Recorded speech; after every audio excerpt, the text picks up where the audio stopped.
He wasn't.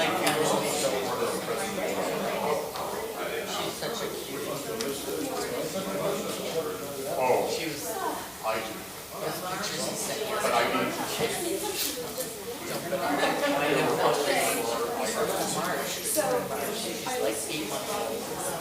There is this friends radio shows that's watching so I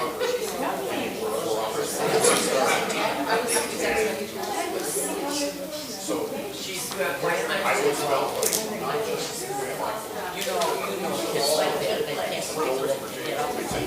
I said, I'm done with this. He started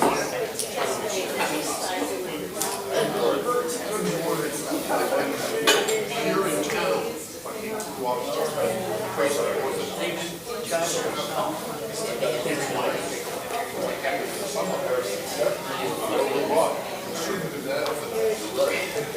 They're real happy.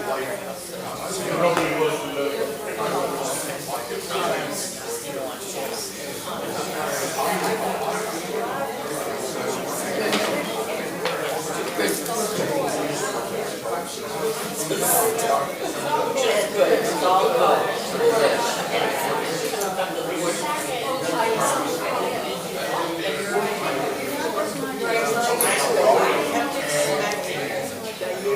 But that's all right.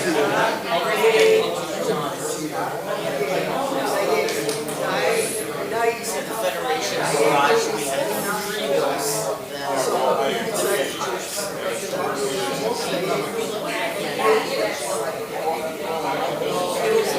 then I was so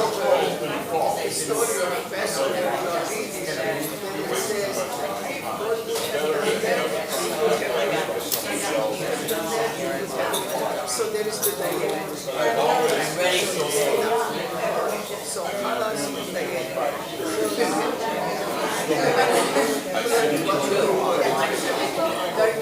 You tried a lot.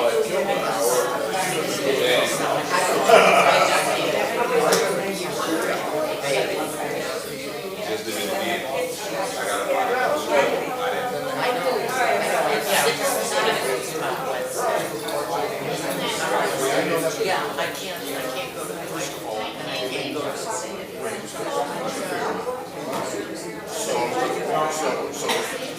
I will do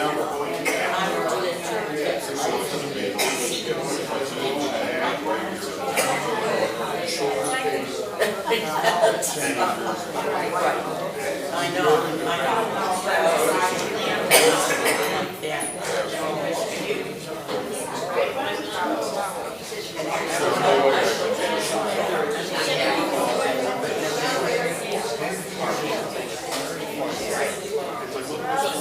So it'll be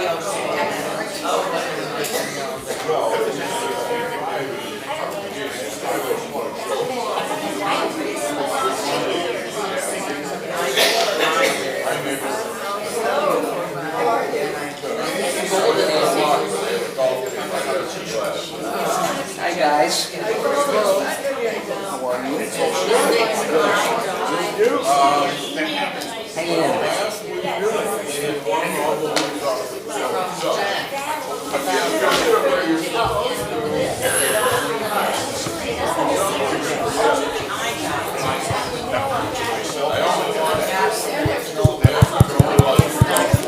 Does it work? Can you hear it? I think so.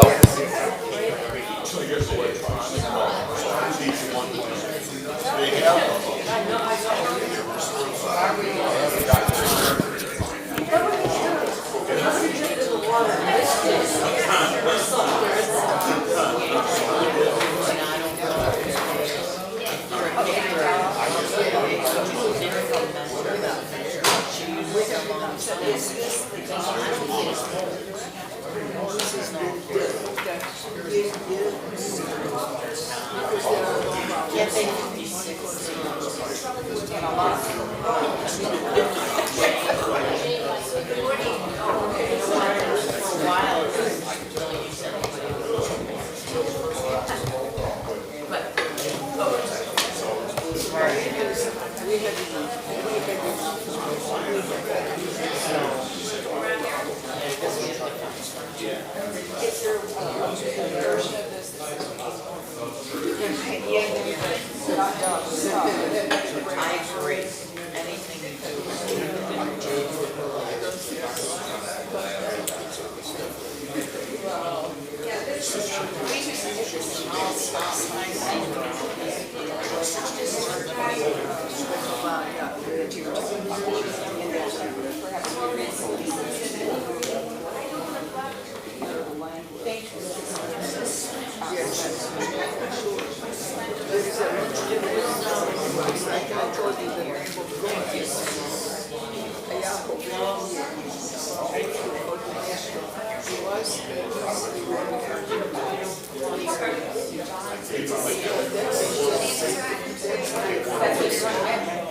Good morning, everybody.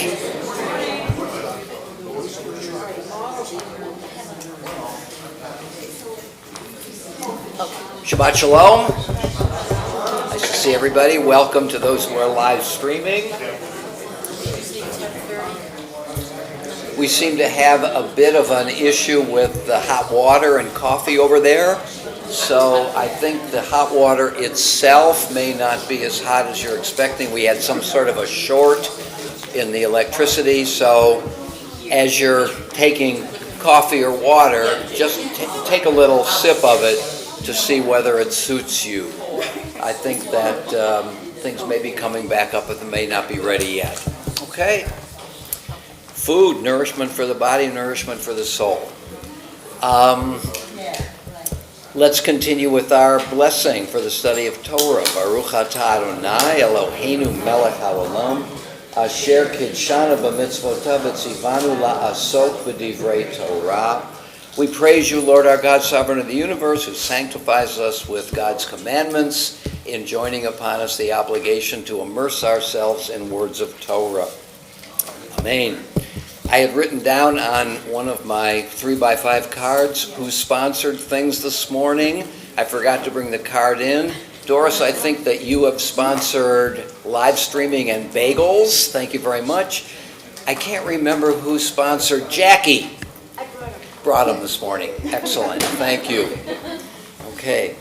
I feel safer with my 3x5 cards, but I see that I don't really need them. Okay. Great. Okay. So, today we begin the portion of Lech Lecha with Abraham. I've been thinking about with you again. I mean, one of the nice things about doing this over and over again over the years is that we come back to somewhat familiar territory, and then we have a chance to build from there. And as I mentioned last week and want to reiterate that I think one of the questions for us is, what is Abraham the answer to? What we do have with the call of Abraham is an abrupt new beginning. It's not quite as abrupt as it might seem, and I'll talk about that a little bit, but this is clearly a new beginning, where God calls a specific person who now represents the beginning of another enterprise, the enterprise of a particular people. And the story, as it unfolds for the rest of the Bible, is concerned with the destiny, the character and destiny of that people, the Israelites. Of course, the Israelites live among other people and has to reckon with that relationship, which is always in flux, for better or for worse, we might say, But really, it's the destiny and career of that people that I think is first and foremost on the mind of the author and the editor. Why didn't the Bible start, since it's concerned with that people for 99.8% of the Bible, why didn't it start there? Why didn't it start with Abraham? So the answer in formal terms is, that is without getting into the substance for the moment, the first 11 chapters of the Bible set up the problem. The issue for which something else is required in order to deal with the questions raised by that first 11 chapters.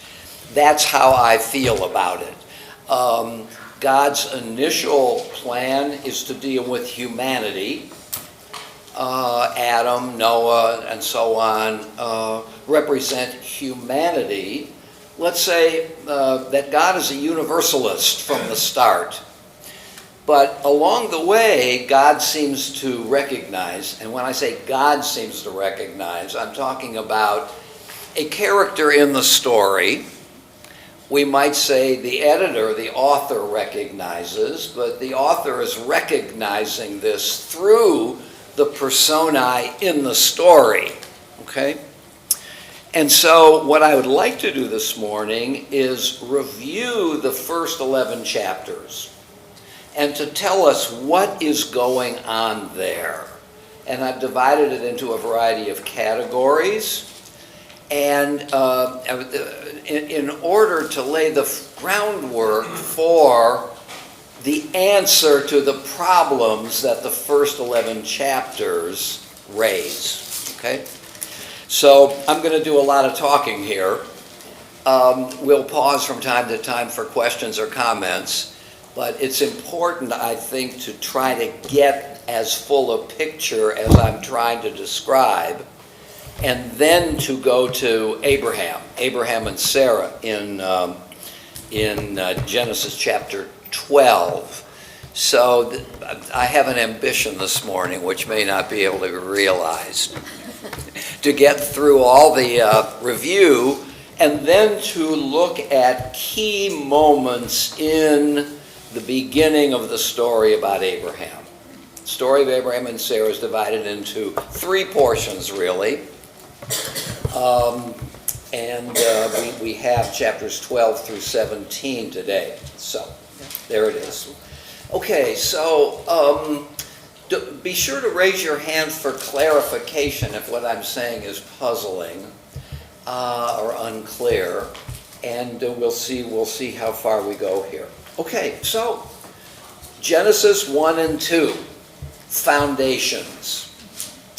Element 1, what kind of world world picture does the biblical author present? Okay, chapter 1, the world is orderly, it is good in a non-moral sense. When God says, let the stars and the planets, or the stars and the sun and the moon, now rotate, and they do, that doesn't mean that they're good in a moral sense. It's just that they fulfill the function for which they were created. They do it according to that. The world is orderly, the world is good, the world is divided into 3 main regions: the sky, the earth, and the seas. And then after those regions are created, the biblical author fills them with their appropriate inhabitants. The world is also hierarchical. God is at the top, who speaks creatively, by commanding, by naming, by blessing, by hallowing, who observes creation, looks upon it, is concerned with the goodness of things, and God saw that that was good, and addresses solicitously, compassionately, to other creatures, providing their sustenance. Okay. The sum is, and here is the first of several quotes from a really wonderful book by Leon Kass, K-A-S-S, The Beginning of Wisdom. It's a huge book on Genesis. What's interesting as an aside about Kass's title and therefore his book is that he is seeing the Bible not only as a source of faith, but a source of wisdom. And therefore that the Bible is, he doesn't say this per se, I don't believe, a philosophical book. The Bible is interested in concepts, in categories, in values. Okay? And the sum, according to Kass, is that God exercises speech and reason, exercises freedom in doing and making, exercises the powers of contemplation and judgment and care. Okay? So there's a very rich representation of the being at the top of the chain of being, and that is God. What about, so the sum now, again, is that the universe is a felicitous home for us and for its inhabitants, overseen by a benevolent and a generous God. What a way to tell us what kind of universe we live in. This is a bold statement of the nature of things. What about human beings? Human beings in the great chain of being are represented not as ultimate, but as penultimate, the second highest entity in that chain. Human beings are made in God's image. Again, a quote from Kass.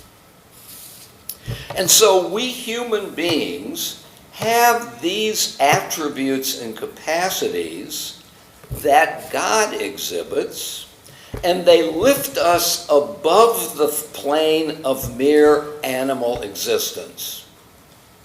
Human beings alone among the creatures speak, plan, create, contemplate, and judge, as well as having the capacity to articulate a future goal.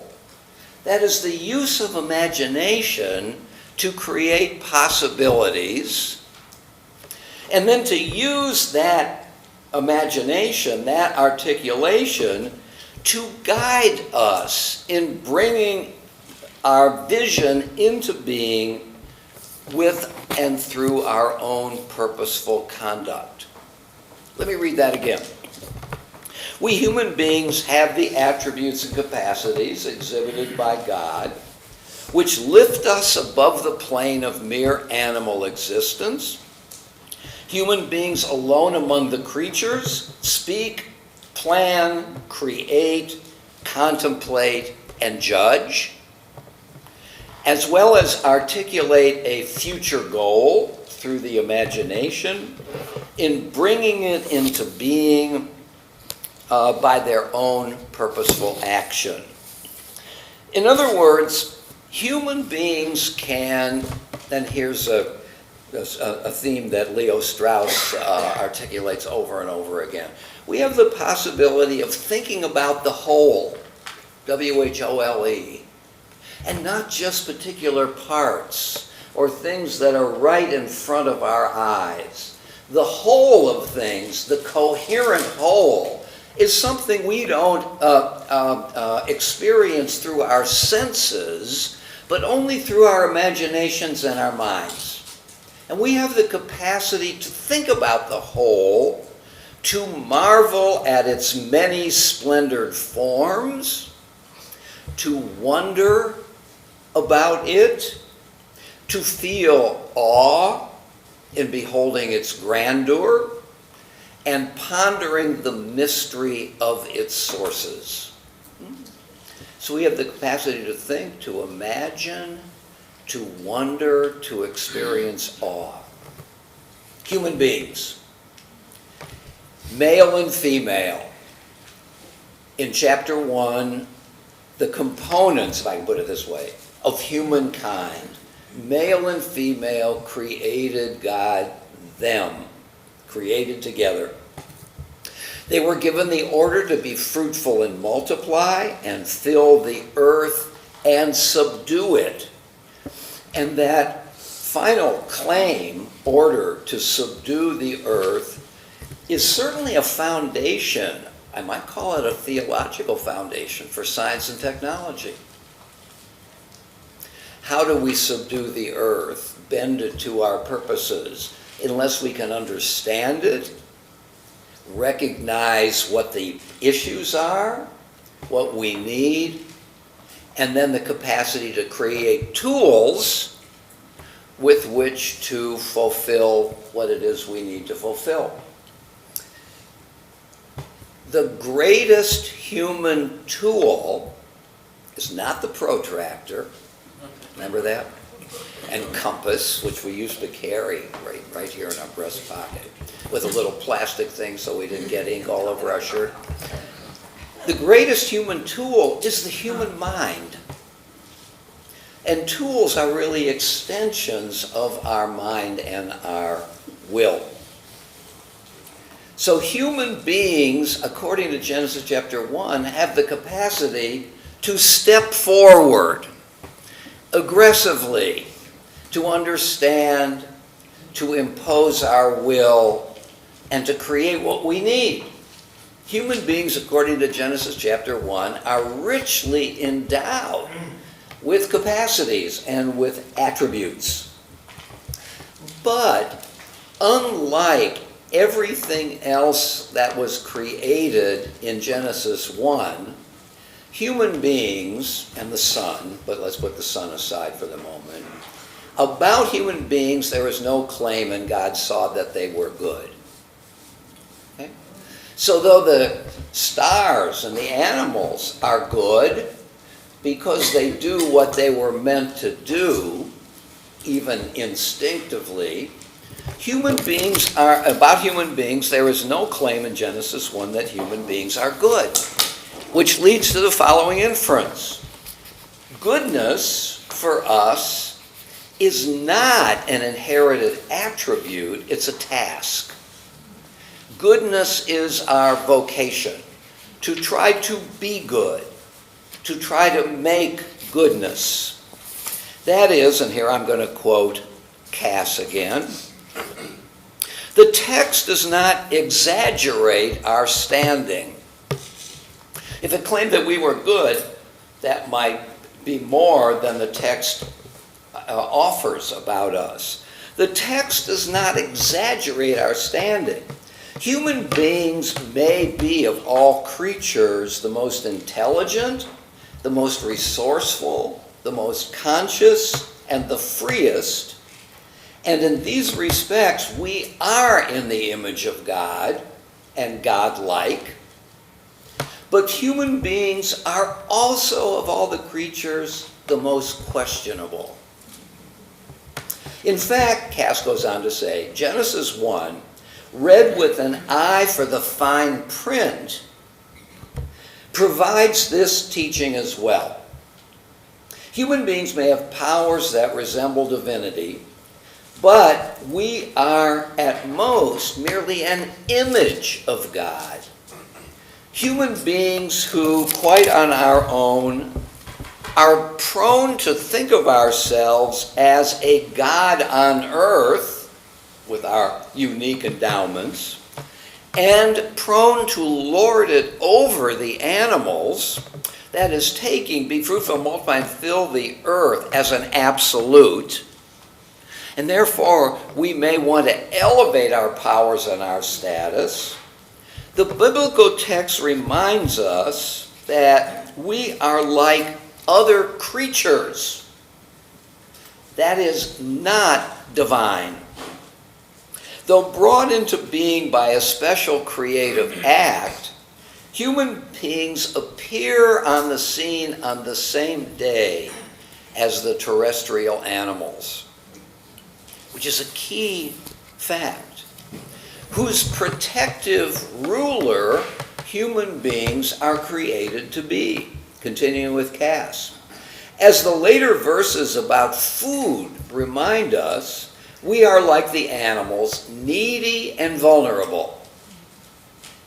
Human beings are the ambiguous beings, in between. More than an animal, less than a god.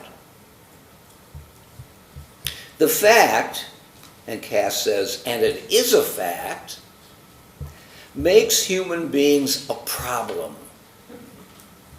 As the Bible, even in this celebratory chapter 1, subtly teaches.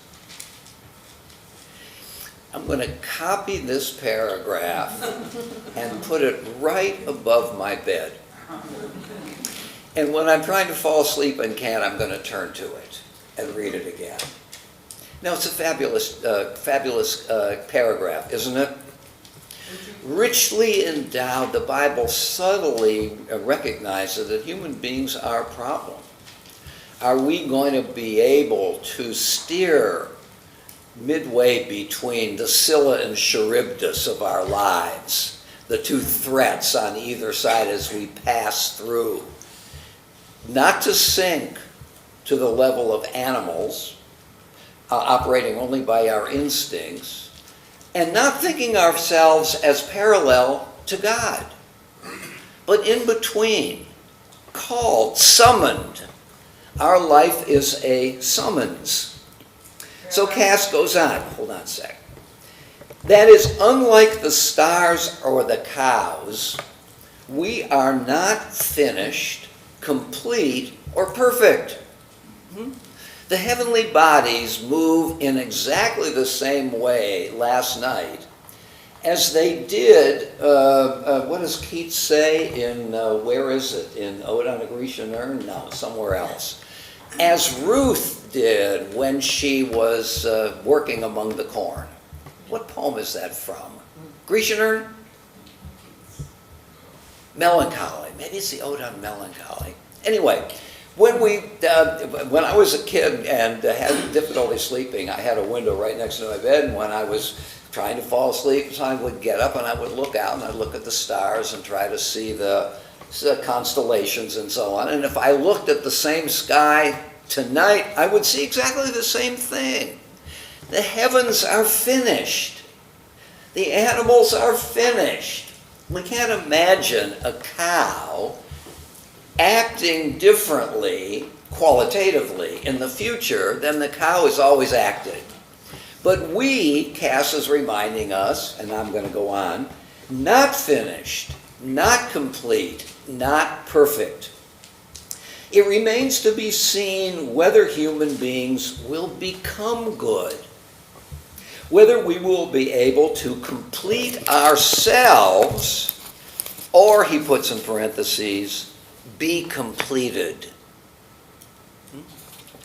I think what he's intimating here is that in order to perfect ourselves, there are two components, two causal factors. What we do and what is done to us.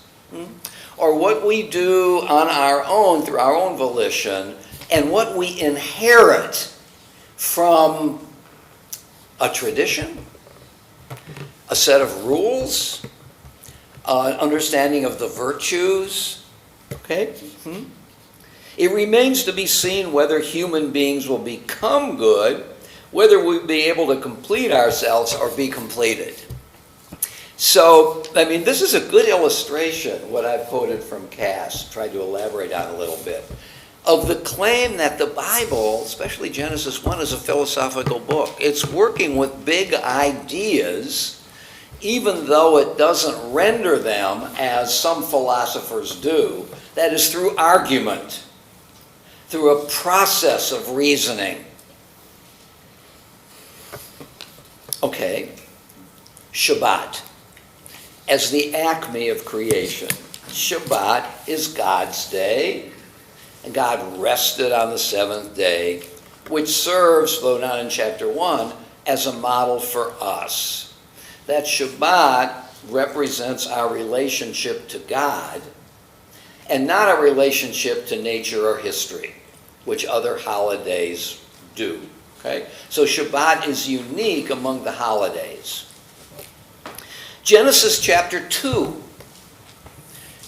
The world of Genesis 2 is a lush garden, created by God, nourished by God, a garden of delight. Human beings, now man, I might say, is created alone. As Joseph Soloveitchik says in his wonderful Lonely Man of Faith, Adam 1, the Adam of chapter 1, is never alone. He was created with his helper. So Adam 1 doesn't experience loneliness. Adam 2, being alone, created alone, does experience loneliness, or at least God thinks he does, and therefore is needy for a helper.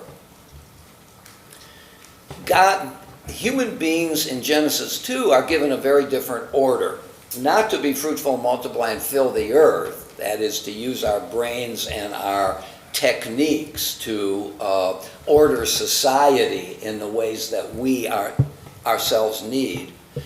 Adam 2, let's just call him Adam 2, is given the order to protect and preserve the garden, to till it and to la'avda u'lashamra, to serve it and to guard it, to preserve, and not to bend nature to his will. And so now we have a complex anthropology. Anthropology means, what does it mean to be human? That we are both beings who step forward and utilize our will to make our way in the world and to bend it to our needs, and to step back and to serve the world into which we have been placed. Adam 2 is in need of a helpmate. There is at the beginning a harmonious world among the following entities, I might say. Among God, human beings, man and woman, animals, and nature. And this may be an idea that we can lift out of the notion of the Garden of Eden as its ultimate definition. Harmony. The harmony among human beings, God, man and woman, human beings and animals, human beings in the natural world, may be the meaning of Eden finally. And as human beings are expelled from Eden, they continue to want to return there through a variety of different definitions of Eden. One being the land of milk and honey. The land of Israel, it seems to me, in the biblical narrative, is a way of returning to Eden. Return in quotes, not literally, but recreating the harmonies of Eden in the land of milk and honey. Okay? So we may have here already a definition of what an Edenic Eden life may look like without literally being back there in the garden. Can we create an Eden in the contours of our own lives? Now I want to look quickly at Genesis chapter 3 through 11. And I want to divide this into two major categories: prospects and problems. What are the positive prospects of this universe and these beings for a felicitous future? And what are the problems, the barriers, the impediments that stand in the way? So I'm suggesting that human beings now outside the garden are living lives of great tension between possibility and problem. between what we can do, and I only know, and according to the Bible, I know what I can do by what has already been done. The story tells us what has been done, and therefore lays the foundations for the possibility of our replicating that. Great possibilities for human beings in our world, but also impediments that stand in the way. Here are some of the prospects. Be fruitful and multiply and fill the earth, which I want to call original blessing.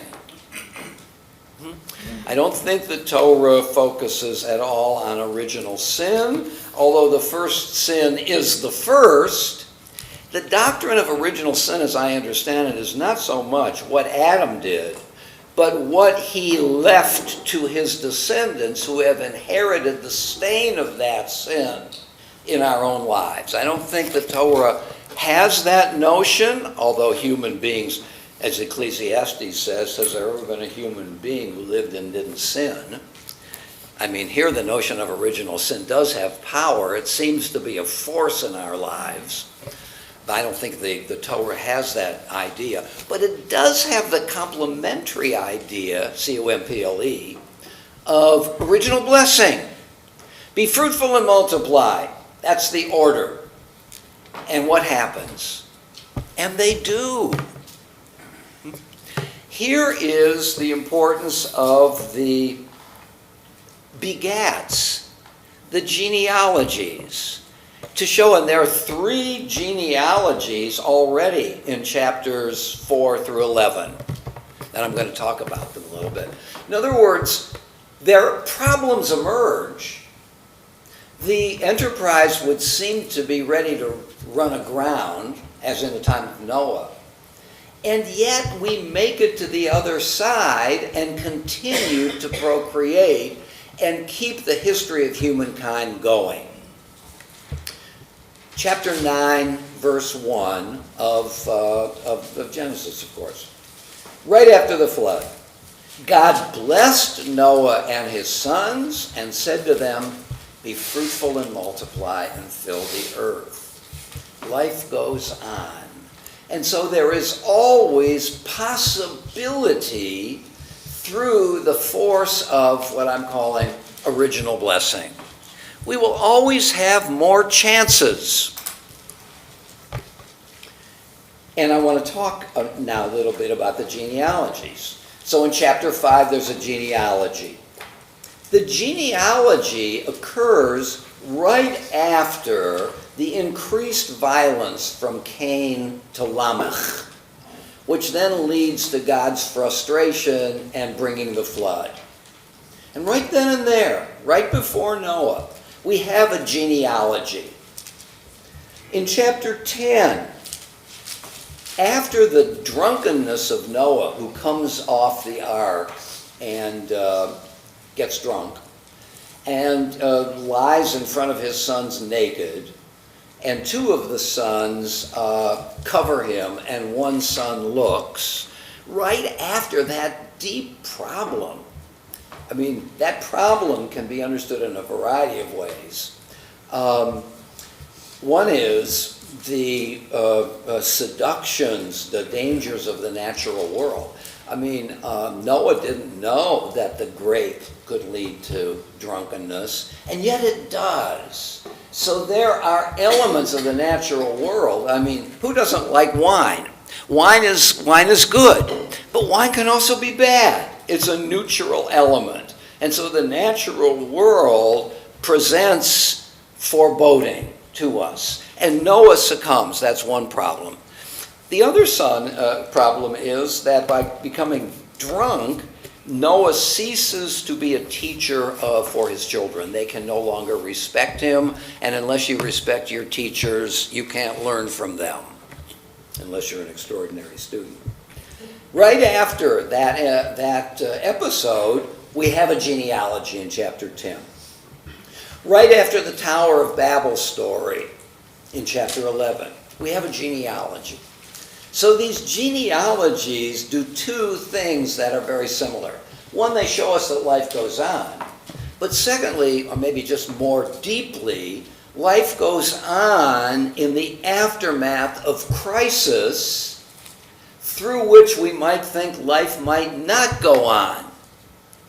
So the natural urges and the nature of the body make it possible, here's where nature is our friend, that life can go on even at moments when it seems most perilous, most ready to end.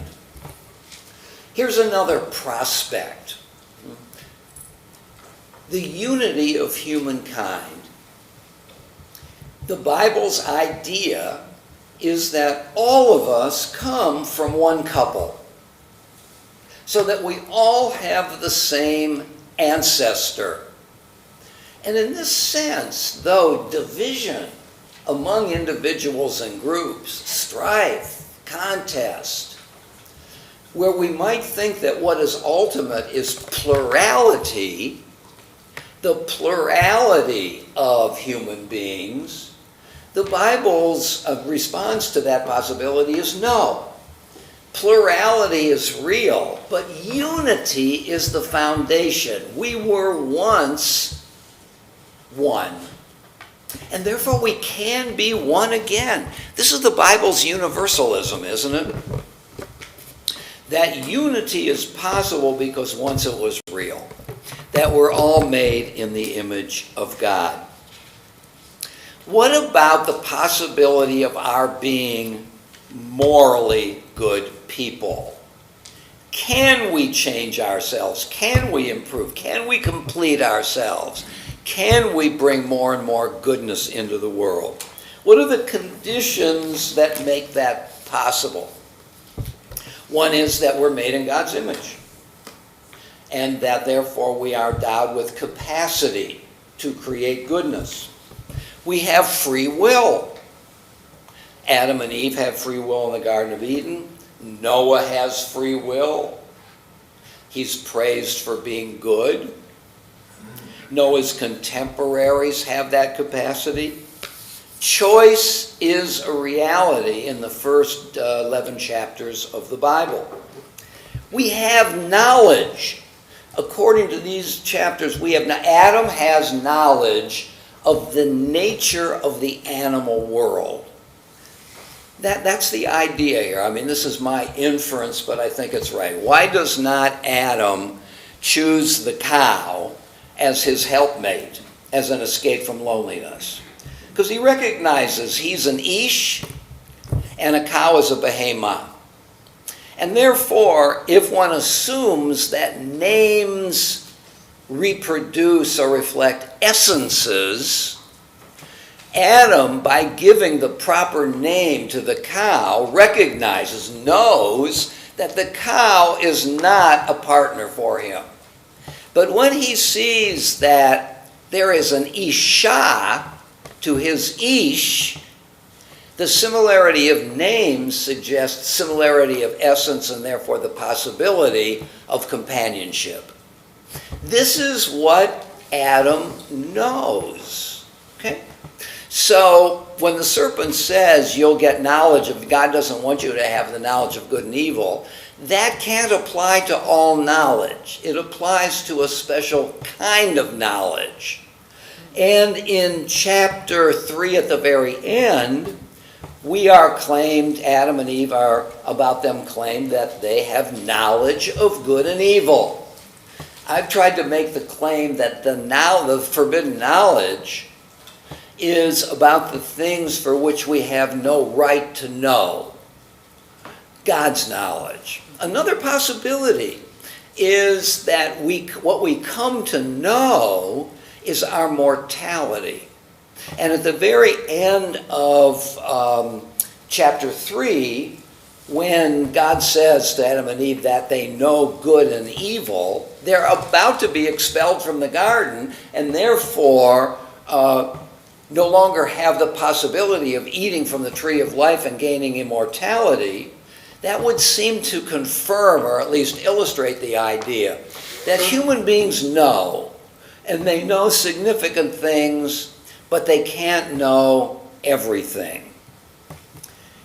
Here's another interesting element of these early chapters. The human natural proclivity for religion. Religion is not something that is imposed upon us. Religion and its aspects are things that we ourselves, out of our own nature and need, come to express. Cain and Abel expressed gratitude through sacrifice for the flocks and for the output of the earth.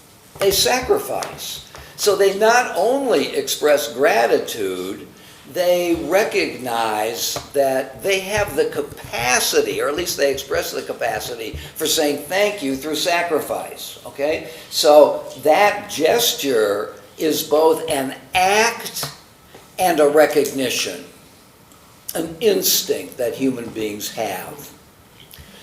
More than that, Abel not only sacrifices, he sacrifices the best of what he has. So here, there's a recognition that we have an instinct for doing it from the right motivation or from an inwardness that expresses what it is we feel.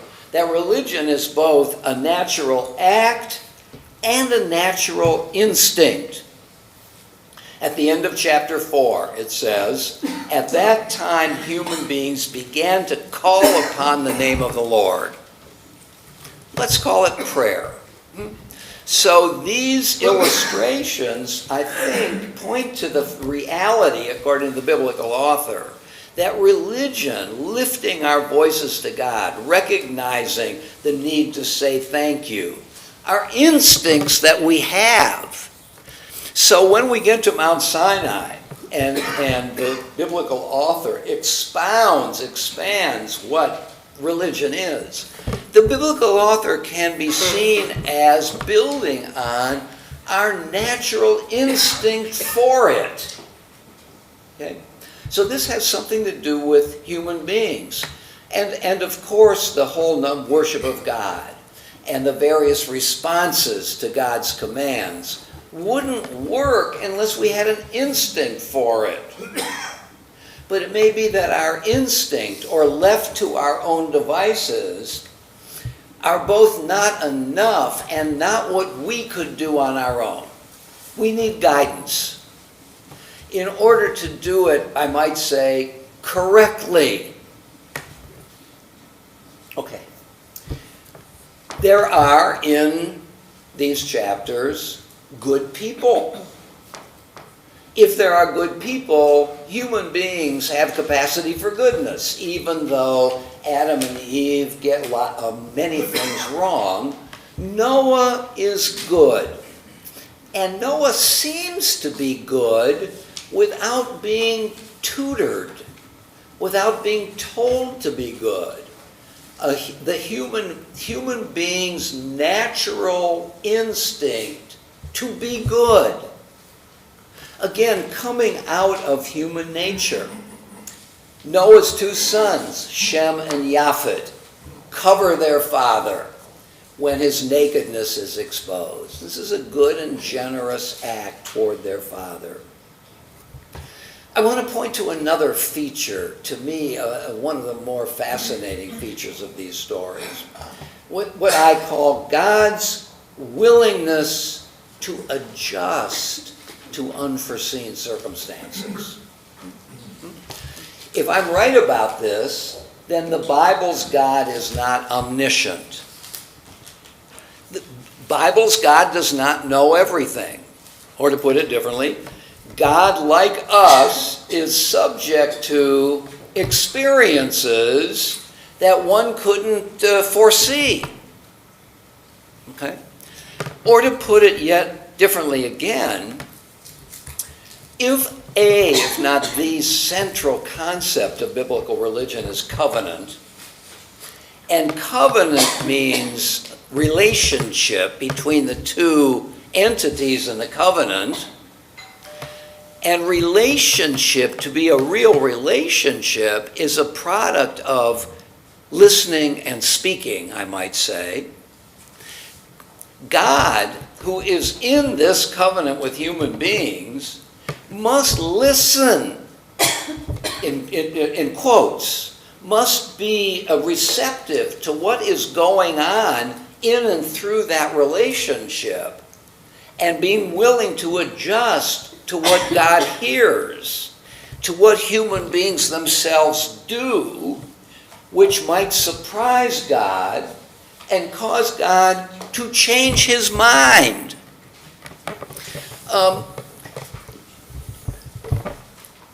I don't see how we can avoid these inferences if covenant is a factor, and if we recognize the Bible's view that God is changing often. So, I want to look at a couple of passages. Genesis chapter 6, verse 5. Why don't we do this? Hold this and find chapter 8, verse 21. Chapter 6, verse 5, and chapter 8, 21. Let's go back to chapter 6. The Lord saw how great was man's wickedness on earth, and how every plan devised by his mind was nothing but evil all the time. And the Lord regretted that he had made human beings on earth, and his heart was saddened. And the Lord said, I'll blot out from the earth the men whom I have created. And the passage goes on. Okay? God looked out, saw what was going on with human beings, the increase of violence, and God was sorry. I did it incorrectly. I think I'm going to start all over again. Okay? That's before the flood. Chapter 8, verse 21. After the flood, the Lord smelled the pleasing odor, Noah's sacrifice, and the Lord said to himself, never again will I doom the earth because of man, since the devising of man's mind are evil from his youth. Almost an exact quote from chapter 6. In other words, from the same reality, the evil devisings of our heart, God draws opposite conclusions. In chapter 6, because we are evil from our youth, I'm going to destroy human beings, start again, hope it'll work out for me.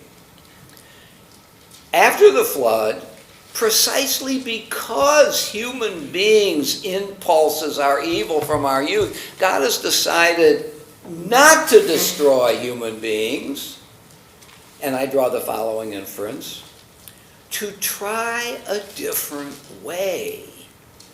Maybe there's a way of working with what I didn't recognize in all of its power. Human capacity for malevolence, I didn't recognize it. I didn't see that. Now I'm going to destroy everybody. Boy, that's a surprise for me. After the flood, God says, wait a minute now. Maybe I can't change human nature. Maybe I can work with human nature and try something new so I don't have to destroy human beings again. If you accept the logic of this conclusion, this means that God is going to be represented throughout the Bible as changing God's mind. When the Israelites asked for a king, and Samuel says to God, no, only God is king. And God said, you're really right. On the other hand, give them a king, but let's warn them about it. Okay? So that's another example where God is reacting to circumstances that are happening around him. It seems to me that that is, from the Bible's point of view, a very hopeful reality. We don't have a self-enclosed, rigid God who knows from the start what is right and what is wrong, and in an ironclad way imposes his will on us, sometimes to our great detriment. And if that's the case, we're in deep trouble. because we continue to get it wrong. But if we have a generous, giving, receptive God who is willing to live with some of the failings of human nature and continually trying to find a way to get us on the right track, then God is compassionate for the foibles of what it means to be human. I don't know whether you buy that, but it strikes me as a powerful aspect of biblical theology. Another example. Originally, God gave us only vegetables to eat. We were not meat eaters at the end of chapter 1. After the flood, God gives us meat to eat. Genesis chapter 9, verse 2. Verse 1. God blessed Noah and his sons and said to them, be fertile and multiply, fill the earth. The fear and dread of you shall be upon all the beasts of the earth and upon the birds of the sky, everything with which the earth is astir, and upon all flesh of the sea. They are given into your hand. Every creature that lives shall be yours to eat, as with the green grasses. I give you all of these. I don't know what this means. Here's a guess. God has learned through experience that we are predators. And the objects of our being predators are each other. We harm each other. We kill each other. I love Walter Benjamin's claim. I've said it many times in recent weeks. Maybe you've heard me say it too. That the history of the world is not the history of many wars. It's the history of one long war. So God, being a pre-Freudian thinker, recognizes the power of displacement or sublimation. I see that human beings are aggressive and that we are mostly aggressive against one another. I can't go back to the drawing board and make human beings who aren't aggressive. So I'm going to live with it. And I'm going to allow them to sublimate their aggressiveness so they don't kill one another, so they kill animals to eat. And this is going to help human beings not be at each other's throat forever. It's one of the ways that scholars understand sacrifice. Sacrifice is a way of giving vent to our predatory, our aggressive instincts, so that we don't murder each other, okay? So if this is true, if it's plausible, then once again, God is adjusting to what God has learned in the course of things. There is also this move to covenant. Okay? So God is going to make promises. Chapter 9, verse 8. And God said to Noah and to his sons, I now establish my covenant with you and your offspring. This is the unilateral covenant. Another name for it is promise. God is making a promise. With every living thing that is with you and so on, all that has come out of the ark and so on, I will maintain my covenant with you. Never again shall all flesh be cut off by the waters of a flood. Never again shall there be a flood to destroy the earth. Okay? So this is the first of at least two kinds of covenant. The second kind, which we see with Abraham, is the bilateral covenant. I promise something to you, and you will promise something back to me. Here, this is a unilateral covenant, but God is recognizing something that I feel that God hasn't recognized. Maybe God needs to move toward human beings in a way that God didn't recognize he needed to do beforehand. And that is to say to people, look, you just experienced this cataclysm of the flood. I don't want you to be terrified from morning to night. So I'm going to tell you that I promise that a certain kind of order is going to persist. God here is reaching out to human beings in order to mollify our anxieties to some degree. So here God does something new. So these are 3 examples of how God is changing God's mind or coming up with something new along the way of life. I mean, that's what relationship is, isn't it? Okay. What elements of the universe create a sense of hopefulness? And here I think we come upon something that is powerful. What does God present as a sign of God's promise? The rainbow. What does this mean? It means, in general terms, that an aspect of the created universe is not just a fact of the matter, there's a rainbow, but that elements of the universe have significance and meaning. We can read into the course of nature and the course of history significance.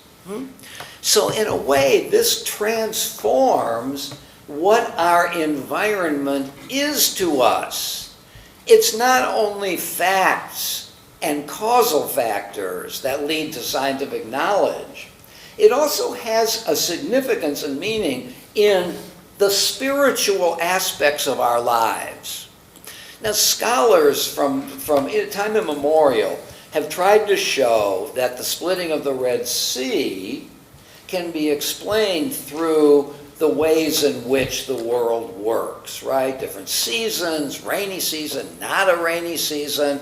And so what looks in the biblical terms to be a miracle is really just an exaggeration of natural occurrences. The biblical author wants to say that natural occurrences reflect miracles with capital M or small m. And we shouldn't. Science and technology are great gifts to us, but they're not everything. What is also the case in our world are the natural elements, causal factors, as signs of meaning. Of course, this is both rich and promising and also dangerous, right? Why did I find myself in exile? Because I sinned. And why shouldn't I, in the depth of the exile of the Jewish people, not pick myself up and go to the land of Israel? Why didn't I go and start Zionism in the 10th century, the 12th, the 14th, the 16th? Why did it wait until modern forces, populism, democracy, agrarianism, plus technologies, the telegraph, the railroad? Why did it wait for these factors for Zionism to take off? And here's the answer. How do I know what the answer is? Here's the answer. Because the rabbis devised the following idea. We were sent into exile for our sins. We cannot return to our land until we have paid the price for our sins. We're not out of jail until our term is up. When is our term up? When can we legitimately go back? We don't know. Who knows? God. We'll know when it's time to go back when God sends a prophet or a messianic figure and says it's time. In the meantime, throughout all the centuries of the Middle Ages, we must suffer because we sinned. And therefore our suffering is a legitimate reality in God's view of things. And we believe in God. So, far be it from me to say this isn't powerful, but it is taking a fact that the Romans defeated us and wouldn't allow us to live in Jerusalem anymore, which created the diaspora known as exile. That is a fact, a geopolitical fact, that was turned into a massive myth, a massive story, which kept us in thrall for centuries. So I think this is the danger of thinking of natural occurrences in nature and history, of having deep significance, as well as the great possibilities of doing so. Seeing the rainbow as a sign of divine grace. Okay. So, let me just quickly summarize the big problems that Genesis 1 through 11 exposes to us. The capacity for disobedience. Being told don't do X, and lo and behold, we do it. Poor parental choices. This is an inference by me. When Eve in chapter 4 verse 1 says, I have gotten a child with God. And my inference is she thinks of herself on the same level as God. The translation usually says with the help of God, which isn't what the text says. So I don't want to blame Eve for all of it, but parental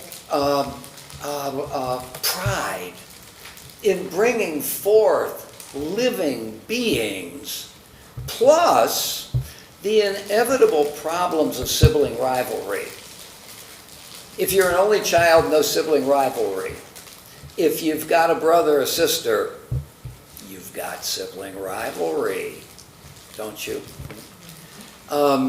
So the family is also one of the irritants in the human condition. Of course, it's something else as well. But you can see the structure of the family. It's a very structure, even before we make choices. In a way, has a deterministic, well, that's overstated, but it has an independent factor in how families progress. Violence, over and over again. Cain and Abel, Lamech, the whole world right before the flood. Vengeance. Lamech says if Cain is justified one-fold, sevenfold, Lamech is going to have vengeance 7 times sevenfold. The growth, the ubiquity of vengeance. Hubris. Human beings desire to break through the limits of what it means to be human. The temptation, quoting chapter 3, to be like God who knows good and evil. The Tower of Babel people storming the heavens. The desire for us to make our own name, to decide who we are and what our attributes are and ought to be. Fundamental master problems. Temptation. The serpent, after all, is seen as a reality, not just as a possibility. That the serpent exists outside of us, or I might say ontologically within us. And temptation, I think the Torah wants to say, is an ongoing reality that often seduces us from doing the right thing. And therefore, temptation becomes a problem. The search for a solution becomes one of the agenda items on the mind of the biblical author. How can I steer human temptation in the right direction? Another problem is we human beings so far are untutored. We don't have guides to tell us what is right and what is wrong. Eve on her own as mother. Does Cain know yet that murder is wrong? What is the source of Noah's righteousness? Human beings seem to be on their own in these chapters, doing what seems to be right to them. One of the problems is to follow the dictates of what our eyes see. Eve thinks that the tree of knowledge is good for sight and good for food. The senses can steer us in the wrong direction. What about the post-Eden forms of alienation, which I'm going to call centrifugal forces, forces that break apart unities? And I pointed this out last week. Man in tension with women.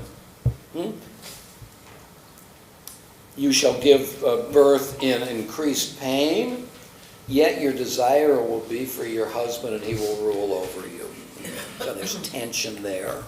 Human beings in tension with animals. The snake bites our heel and we kick its head. Human beings in tension with nature. We are, after the sin in the Garden of Eden, getting our food from the sweat of our brow. Not for the picking, but it takes a great deal of effort and labor in order to gain our sustenance. Human beings in tension with God.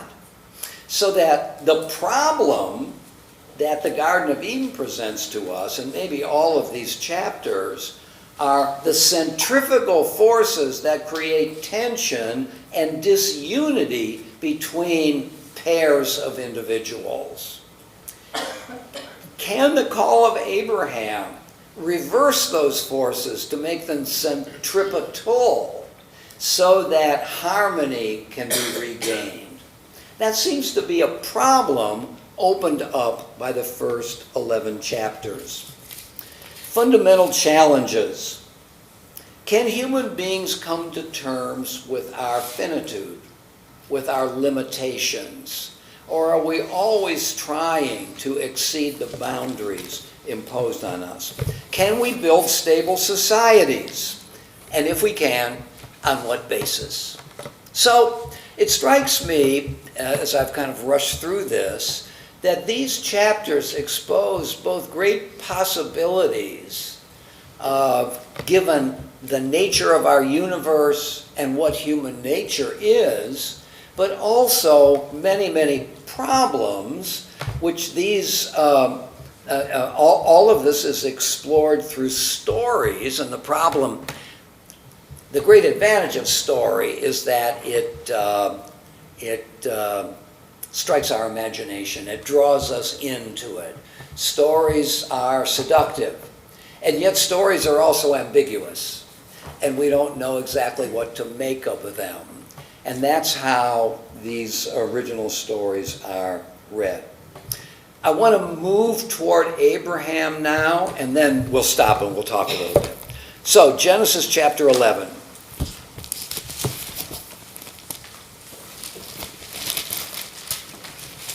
So, we have the Tower of Babel story.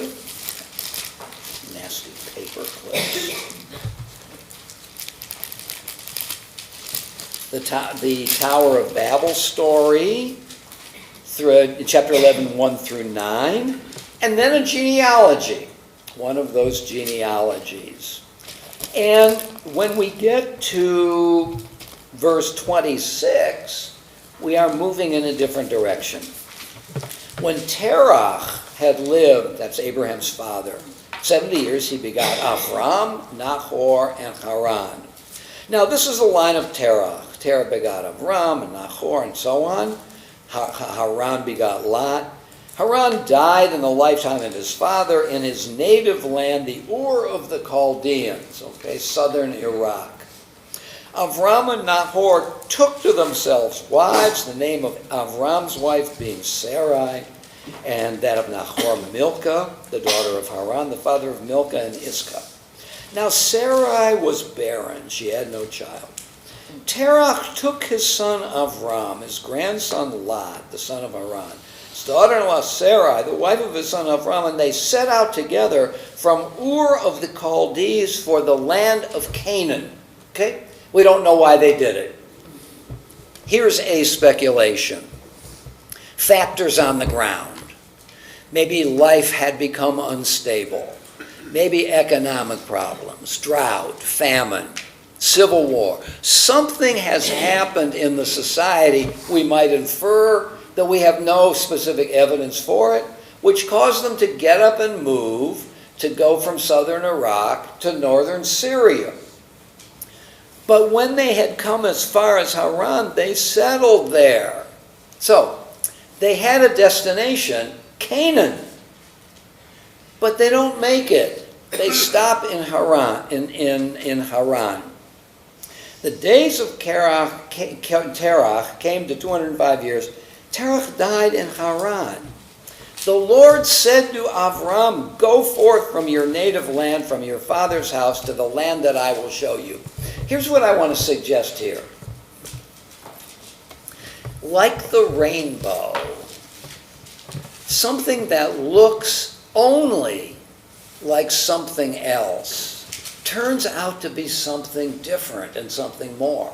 Lo and behold, the rainbow is not just the result of natural forces and factors. It also has a deeper meaning. This journey that Abraham's father set the family out on looks like a journey generated by certain material factors, drought, civil war. It turns out to be something else. It turns out to be a journey of Abraham and Sarai that begins the journey of Abraham's people. So I want to suggest to you, once again, that the Torah here, look, the end of the genealogy just looks like, okay, let's wrap this up. But really, it's an attempt. How do I know this? I don't. It's an attempt to tell us that certain things that happen in our lives have greater meaning and import than we might originally think or feel. And this is one of them.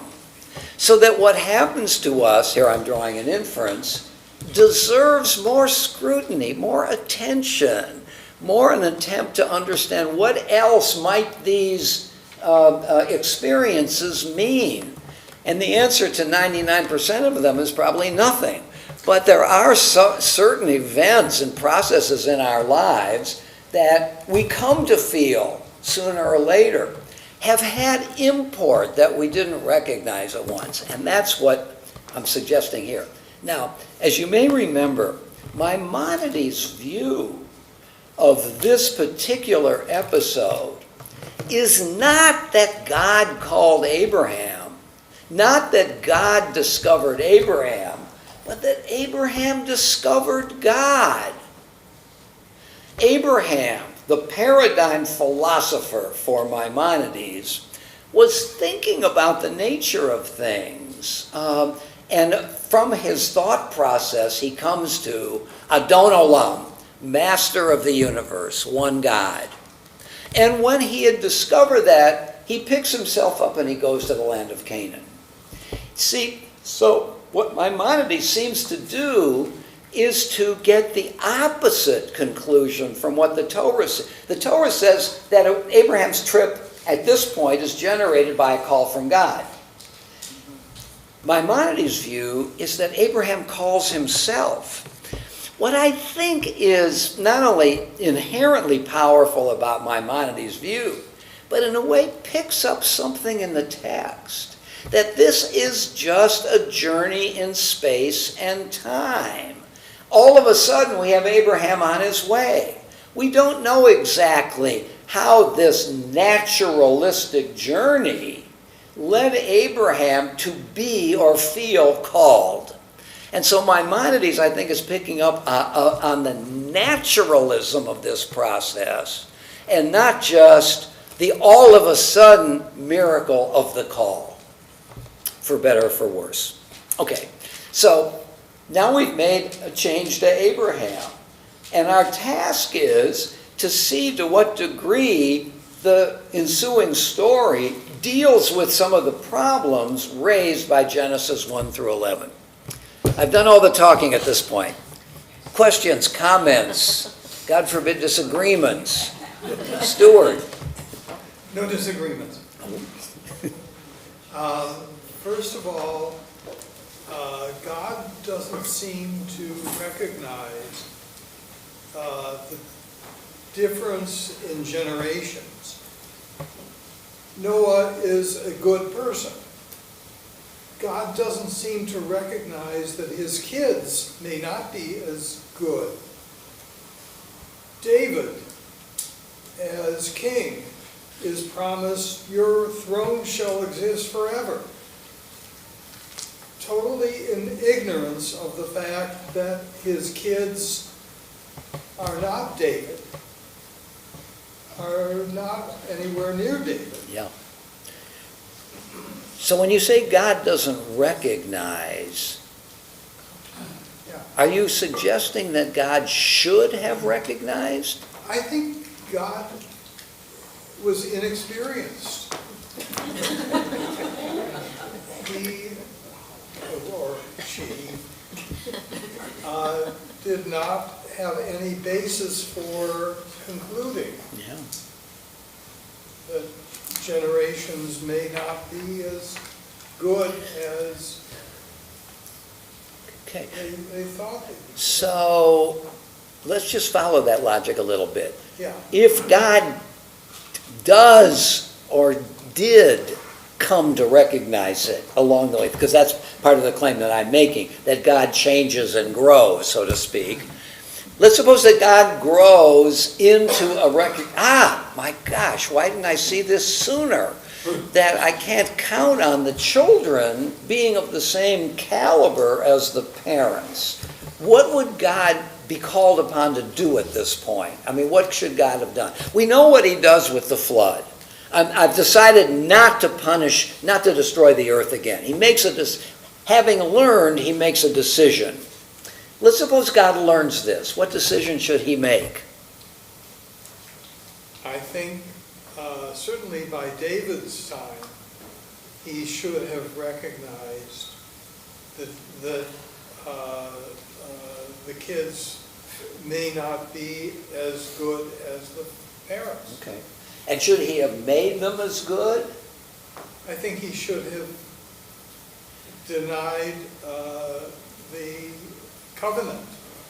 Oh, I see what you're saying. In other words, he promises David an eternal throne. Once he sees that Absalom, the next generation, is a rebel, God should have revoked the covenant. I'm not doing it with this family. Just the way he revoked Saul's throne. Yeah. Okay. There goes the eternal covenant. There goes the foundations for the Messiah. Now Jesus is no longer the son of David. Yeah. Looks very different. Yeah. If God had only seen that in turning the double play, the second baseman is going to make a wild throw to first. I'm going to make it so that that doesn't happen. From now on, no second baseman make errors anymore. I mean, don't you think there are certain things?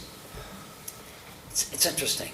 Because in terms of the flood, we're given hope that though in antediluvian days, or the flood days, God destroyed the earth, that really we can feel some stability in our universe now. It's not going to be overturned in an instant, which is a good thing for us to feel, so that some changes have power that other changes wouldn't. Yeah. I mean, if God changed it so that our children would be like us or something like that, it wouldn't seem real, would it? I mean, it wouldn't be our book anymore.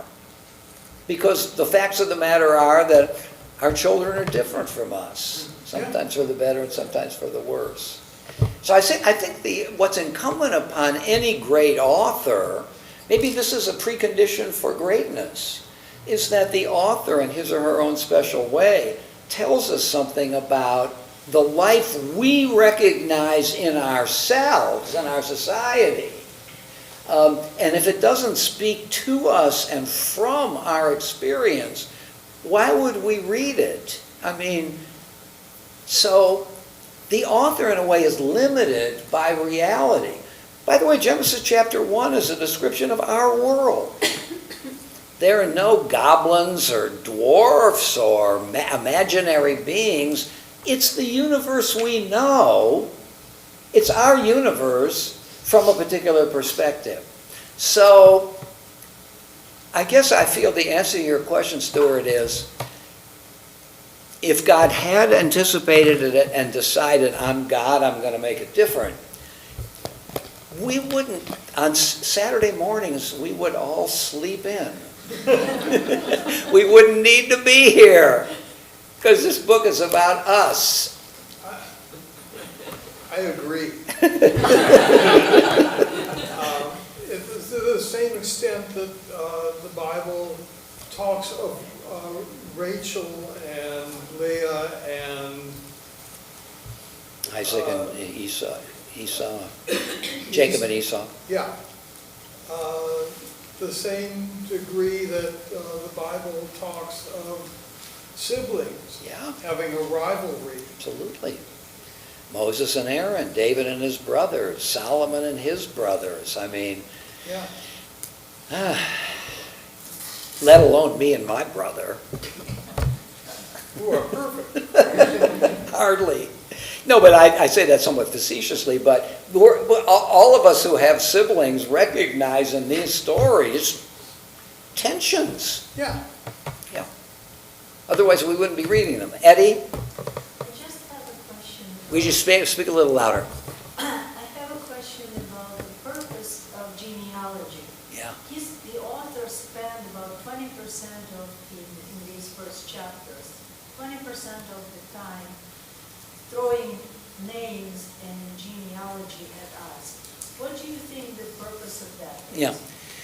You know, I mean, I've tried to suggest that one is an illustration of this idea of original blessing. That is that we are given, we sin, but we also are given the possibility of renewal through our children, the community's renewal, so that along with the deficiencies of our world are also blessings. That was one of the things I wanted to say. That's a little highfalutin. I don't know if I'm right about that. I think there is also an impulse merely to chronicle, to bring the names of known groups into the picture, to maybe flesh out the universalist impulse. This isn't just about one person, this is about the spread. So maybe the author is trying to populate the world, and this is a way of doing it. Anybody have any other thoughts about the meaning of the genealogies? To me, it seems that the author recognizes history and he is trying to reconcile different myths.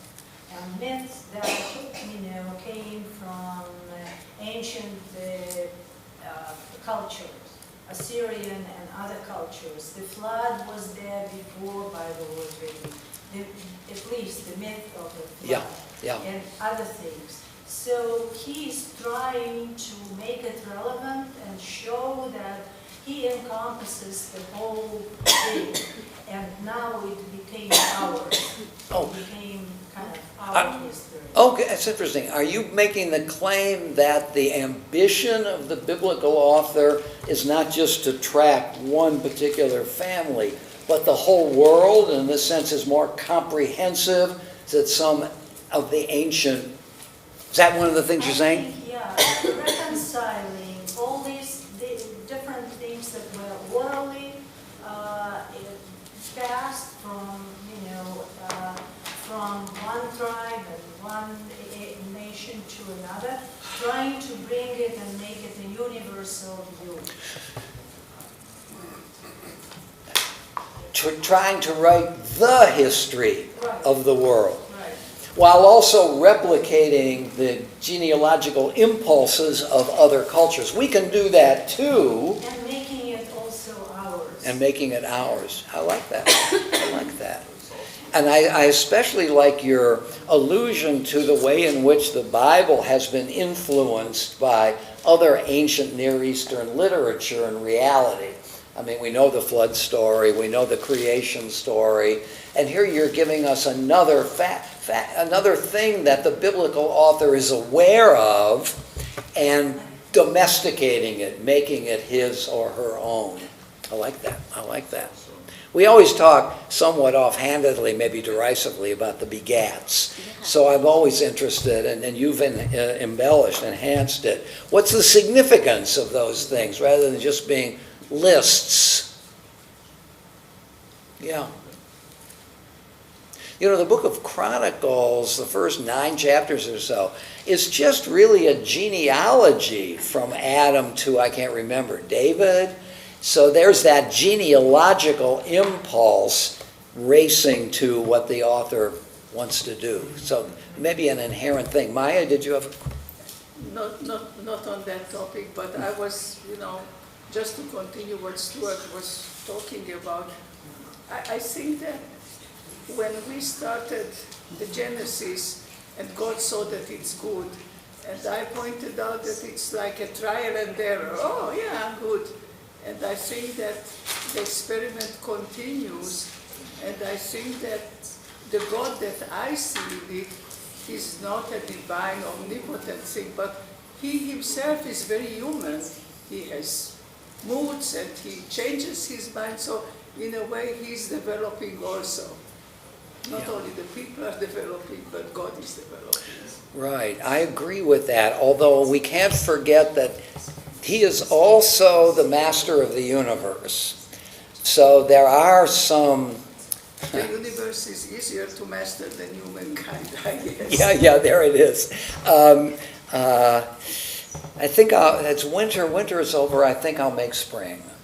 That's not hard. That's not hard. Yeah, just as human beings are made in God's image, in some way God is made in ours, which makes prominent relationship. Or we are projecting our humanity and creating a God in our image. Right. Who is it that some ancient author said that if a horse wrote the story of the gods would have tails? Yeah, but of course there's more than that, isn't there? Because the Bible is making a very huge claim, actually, that there is a deep foundation to things. The history of the world is not just one fact after another. It's choices are not just preferences. There's such a thing as good and evil, chapter G, capital G, capital E. And that Hermann Cohen made this point, the Jewish philosopher at the end of the 19th century, that God is the guarantor of morality. And that is powerful, isn't it? For us to feel, even though our experience sometimes challenges it, that we can search for good and evil, that good exists, capital G, and evil exists, capital E. Not because I just want it that way, but because my culture, my religious culture, my faith asserts that there is a ground of moral being. There's a ground of morality. And if I feel that there's a ground, I'm going to all the more search for understanding and making it inform my life. So it's a huge assertion. In the beginning, God. Not just chronologically, but also ontologically. What's the universe made of? Could we say that the universe wants to go somewhere toward perfection? Why would I strive for perfection unless I felt it was possible? I mean, you know my favorite example of that. If somebody said to me, the goal in your life is to draw a 5-sided square. All right, I'm getting up at 5:30 in the morning and I'm going to try. By nightfall, I haven't done it yet, but I'm getting up tomorrow morning, I'm going to do it again. I'm spending my life doing that. It's Sisyphus in a way. Shouldn't it dawn on me that, wait a minute, the nature of logic, the nature of something outside me makes that impossible. I mean, it's, right? It's not just that I can't do it, it can't be done. So why am I knocking my head against the wall, trying to be a better and better person, if finally I'm just mired in temptation and sinfulness? But our religion says to us we can be better because there are values. The universe is a unity. It's a universe. I don't know, something like that. To me, the question about God is the question of possibility. What is our universe made of, which makes certain things possible, even though I won't ever get to its fulfillment? Candy? And then Jackie. I'm not very comfortable with a God that's going to change his mind and make decisions because of the way he feels when he wakes up in the morning, or because maybe he wants to try something out, or because he's full of those human foibles that you were talking about. I want a God that's going to stand for something, Firm. and that's going to be omnipotent. Yes. And also that is good. And also that's good. Oh. Nature that's going to steer me in that direction, Yeah. rather than in a direction of wishy-washiness, the way humans are, or the way I am is the way. You know, you'll be surprised, I'm going to bring in a baseball analogy. I probably won't understand it. You're going to understand Like this. second base. Tito Francona, the manager of the Guardians. So Francona has said over and over again to his players, you must play the game the right way. And when a player is reckless and tries to steal third with one out, Francona takes him aside and said, that's not going to happen again. That's the guy who knows what's good and evil in baseball terms and is not going to stand for getting it wrong. Now let's suppose that's the only thing we know about Tito Francona. Let's suppose that's just the way he is. Would we say this is a good manager? Here's what I would say. He got half of it right. The other half is when he's telling the rookie, that's not going to happen again. He's got his arm around him. He's not rebuking him in public. In other words, he's also sensitive to the foibles, the errancy of human nature. And a good manager both has clear guidelines, and he's going to insist on them, along with a deep compassion for the weaknesses of human nature. I mean, that guy should not have stolen third with, who doesn't know that? I do. And yet I get it. you get it. So God's changing God's mind is analogous to Terry Francona putting his arm around the player. You know what? Maybe I'm asking too much of human beings. Maybe I'm leaving it up to them. Maybe here's what I'll do. I will give them the Torah, which recognizes our proclivity over and over again not to get it right. So another chance. You know what I think I'll also do? I'll create repentance. According to the rabbis, God created certain things before he created the world. One of them was repentance. So what we can make of this is that God created the cure before God created the disease. Because God knew that human beings are going to need repentance. Now, God can also come down hard on the scale of justice, but, God called the Israelites back from exile, another chance, a new creation. That's what Isaiah says, a new creation. Let the mountains be laid low, like walking through the Red Sea again, a new chance at liberation. Heschel says that God is infinitely patient. Of course, what does God do with his time? Waiting for a righteous generation. But God is hopeful. So don't you think that, though it's true, we would like clarity, we also need some acknowledgement of our weakness, our littleness, our fallibility, but still our goodwill. We want, if we given the right stimulus, we want to do better. And God's in our corner recognizing who we are. Yeah. The theology of Terry Francona. Small t, but Terry got it. He's getting it right, isn't he? Jim? I think the list of who we got who does, I think, three things specifically. Number one, it fulfills, multiply. Number two, it shows everybody has their limits. And number three, I don't know what the word would be, but it certainly establishes a solid patriarchy. Oh, patriarchy. If you read the names, there's no question about it. I want to make sure this is a patriarch lineage.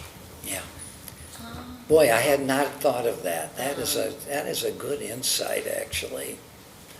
One of my shticks is that there's a counter-narrative throughout the Bible which tries to undermine the absolute authority of patriarchy with the power of women who often do the defining thing. But certainly, I think with respect to if one wants to, if one wants to see a great illustration of the patriarchal impulse in the Bible, the genealogies are a good place to go. You see it loud and clear there.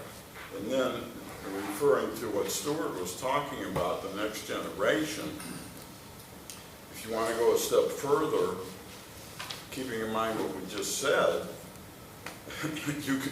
you can blame the next generation's faults not on the patriarch lineage.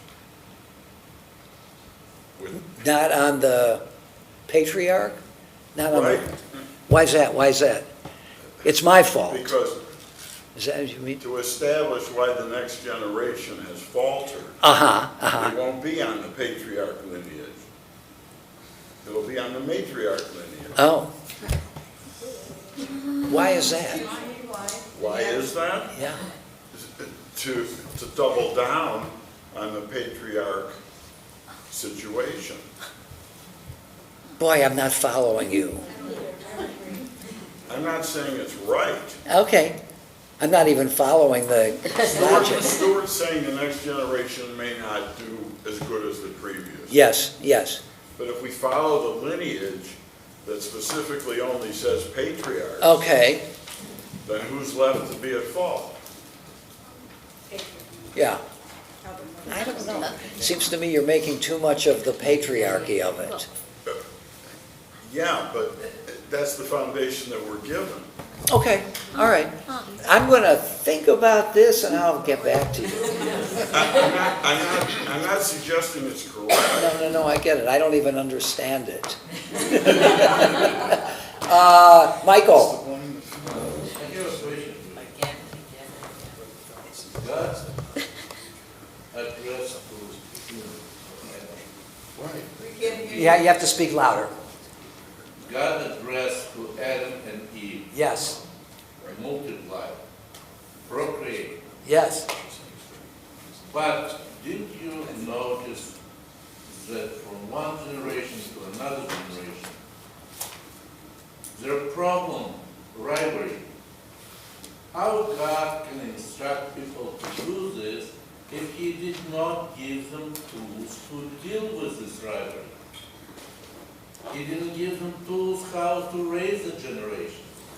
If you look in the Bible, I did not recall any case when the great leader would be nurtured to become a great by the father or mother. It's always rivalry between the parents as well. So you're wondering why. If I may finish. Go ahead.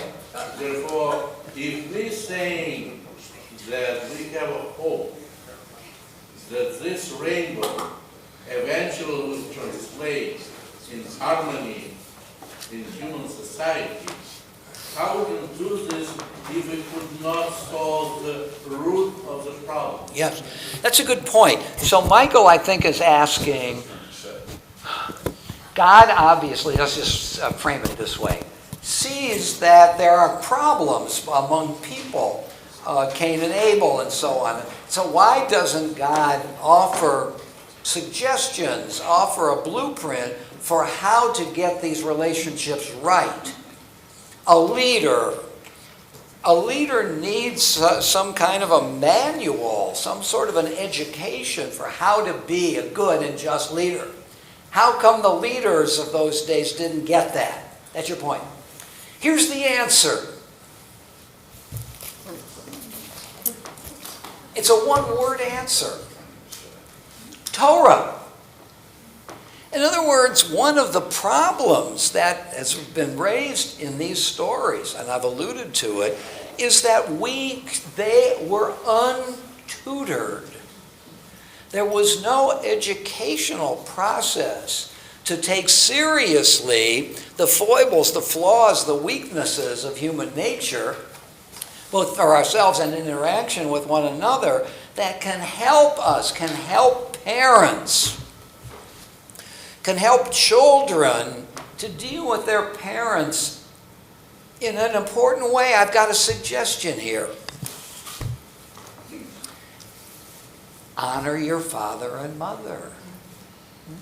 Revere your mother and father. Wouldn't that have been great for Cain and Abel or for Esau? To honor your father, even Isaac, who covers himself with Esau's hair and so on. Hey, honor your father and mother. Why don't you? Nobody told me that.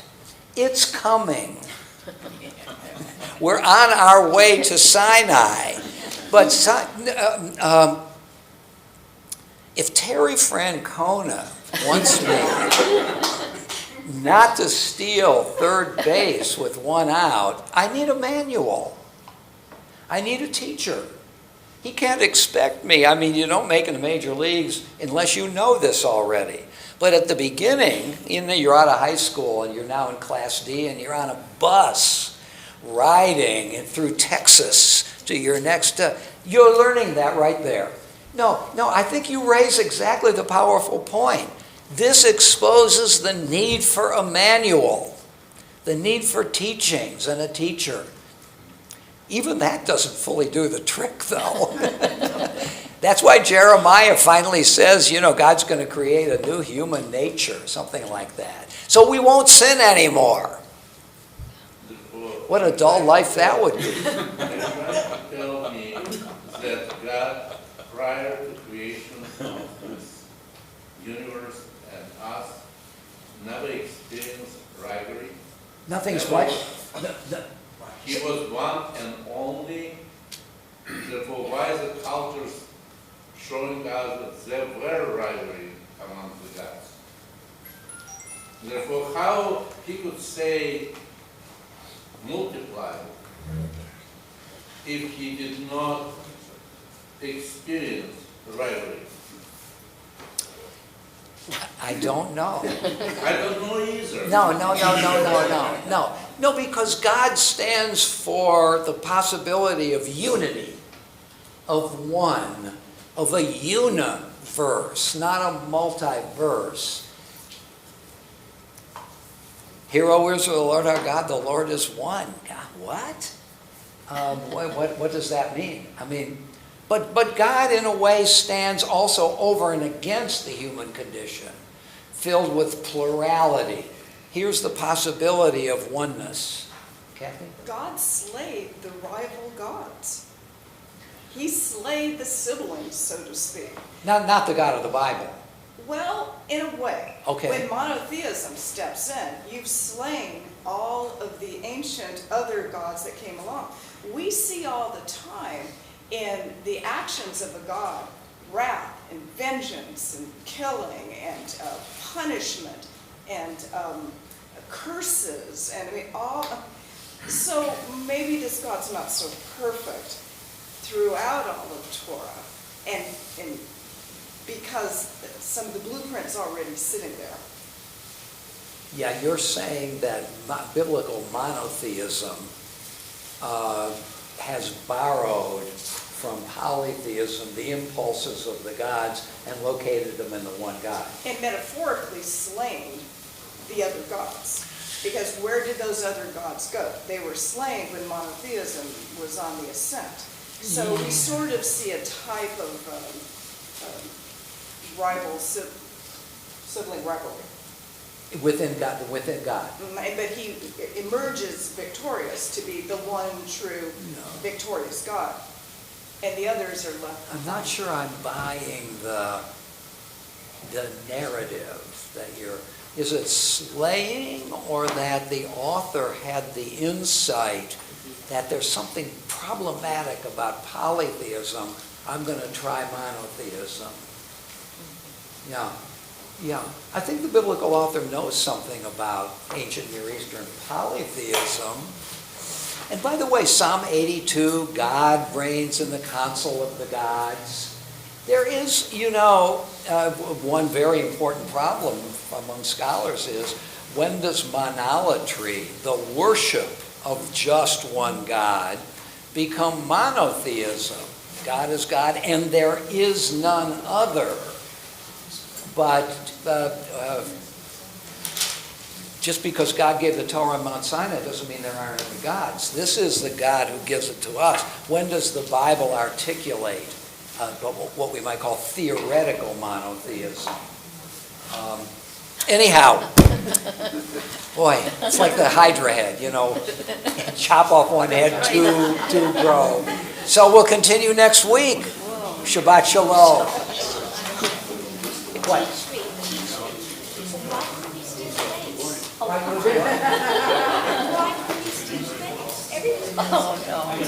If you're on second base, a single brings you in. A single you can score from second. So what's the advantage of making another out and getting on third base? You gain nothing. Well, there's always the risk. Why take the risk when you can also score?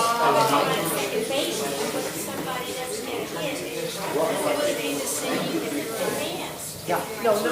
There's a lot of what ifs here, and that's why people try it, because it's not without any possible. It's just the odds are Yes.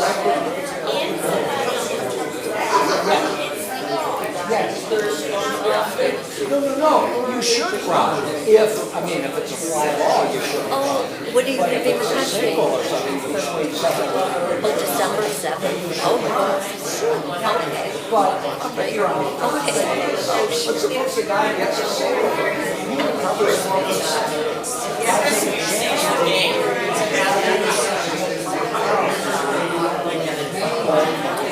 also, by the way,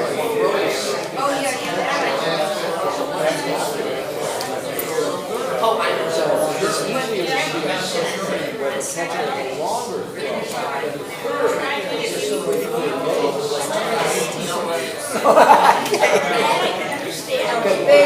That's one problem. And you know, one of the things about baseball, you don't realize it moves very quickly. Therefore, unless you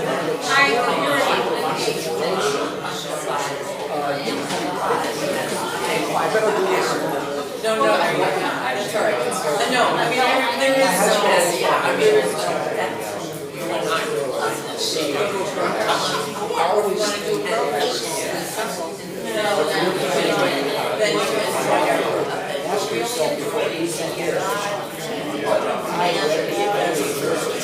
the ball is hit to the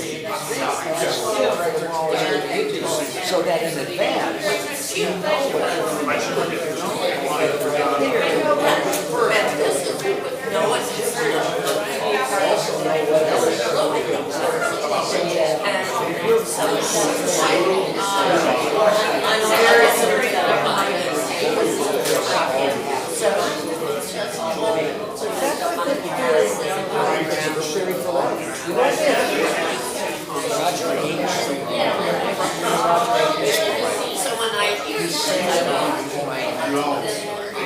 baseball is not like, but the similarities keep coming up. Yeah, I think that. What if I drop the ball? Well, you better know what What to if do. I married the wrong man? Yeah. No comment. You got it. yeah, I understand that.